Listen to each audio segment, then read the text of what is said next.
dan BPKB. Tetapi di luar itu masih banyak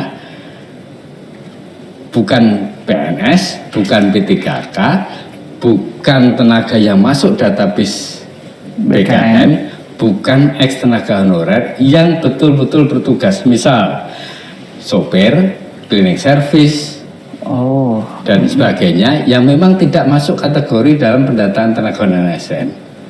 Benar. Ini masuklah ke kelompok tenaga non ASN yang di luar database BKN, maupun yang orang-orang yang bekerja di instansi pemerintah untuk pekerjaan-pekerjaan tertentu, jabatan tertentu di luar pramugari, cleaning service dan sebagainya, tapi tidak masuk ke database BKN dan betul-betul masih aktif bekerja sampai hari ini. Nah, itu tenaga non ASN yang non database. Non database ya. Nah, berarti tadi kita masuk ke data non ASN yang tidak masuk database, Pak. Betul. Untuk mereka, apakah mereka masih memungkinkan mendaftar seleksi P3K 2024, Pak, yang tidak masuk database tadi itu, Pak? Ya, terima kasih Mas Edo. Jadi Sobat PKN, bagi teman-teman atau sobat-sobat yang tidak masuk dalam database tenaga non-ASN PKN, masih ada peluang untuk mengikuti seleksi P3K tahun 2024 ini. Syaratnya adalah tersedia formasi. Tersedia formasi. Satu. Yang kedua, melamar di instansi tempat dia bekerja saat ini. Itu kemudian tadi, walaupun kelulusannya, tetapi prioritas kelulusannya di urutan ketiga. Di urutan ketiga ya. Pertama adalah XTHK 2. Benar. Kemudian tenaga non ASN yang masuk database. Kemudian tenaga non ASN yang tidak masuk database dan yang masih aktif bekerja minimal 2 tahun sampai dengan hari ini. Itulah teman-teman yang tidak di database itu bisa melamar di situ. Syaratnya melamar dan ada jabatan yang sesuai dengan kualifikasi pendidikan. Kalau instansi menyediakan formasi untuk jabatan pelaksana, silahkan teman-teman itu bisa melamar di jabatan pelaksana itu. Ya. Pak Deputi, terangin sekali lagi dong.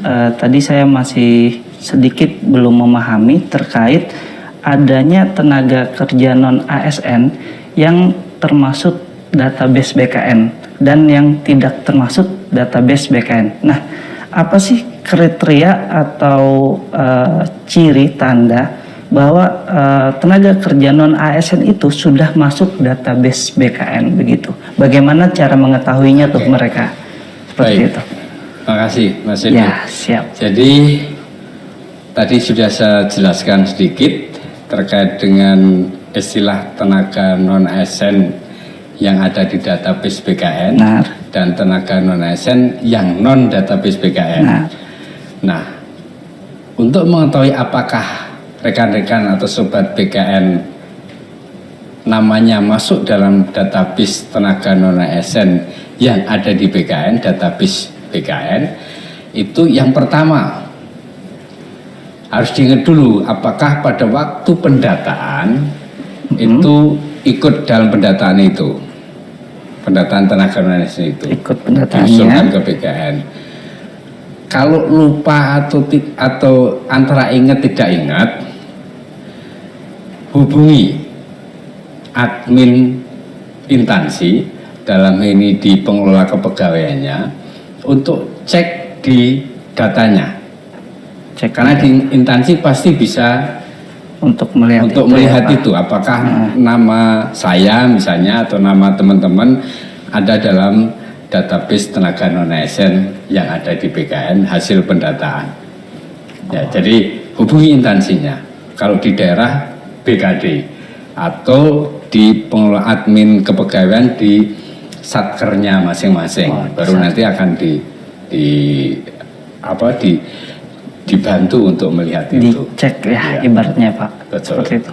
Jadi untuk kawan-kawan yang masih ragu apakah dirinya sudah terdaftar di database BKN, bisa langsung hubungi instansinya ya Pak di satkernya masing-masing seperti itu. Pasti nanti akan dibantu. Nah, menurut Pak Deputi sendiri nih, dari tadi sudah menyebutkan sekitar alokasi formasi pelamar P3K tahun ini sekitar 1.300.000 kurang lebih ya Pak. Apakah nanti proyeksi pelamar P3K tahun ini akan melalui jumlah formasi apa enggak ya Pak?